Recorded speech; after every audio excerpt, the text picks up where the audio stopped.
আপনি কি জানেন মানুষ একবার পাখিদের সাথে যুদ্ধে হেরে গিয়েছিল? হ্যাঁ, ১৯৩২ সালে অস্ট্রেলিয়ায় ইমু পাখিরা ফসলের ব্যাপক ক্ষতি করছিল।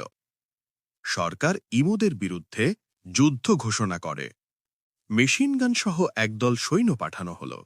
এই গল্পটি যদি আপনার কিংবা আপনার সন্তানকে কিছুটা হলেও বিনোদন দিয়ে থাকে, তাহলে আমার এই ছোট চ্যানেলটিকে সাবস্ক্রাইব করে পাশে থাকা বেল আইকনটি অন করে দিন, যাতে করে আমি আরও ভিডিও বানাতে উৎসাহিত হতে পারি এবং আপনাদের বিনোদন দিয়ে যেতে পারি। কিন্তু ইমুরা ছিল খুবই চালাক আর দ্রুত।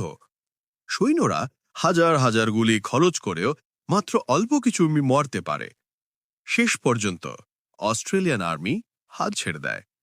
ইতিহাসে এটি গ্রেট ইমু ওয়ার নামে পরিচিত। এই গল্পটি যদি আপনার কিংবা আপনার সন্তানকে কিছুটা হলেও বিনোদন দিয়ে থাকে, তাহলে আমার এই ছোট চ্যানেলটিকে সাবস্ক্রাইব করে পাশে থাকা বেল আইকনটি অন করে দিন, যাতে করে আমি আরও ভিডিও বানাতে উৎসাহিত হতে পারি এবং আপনাদের বিনোদন দিয়ে যেতে পারি।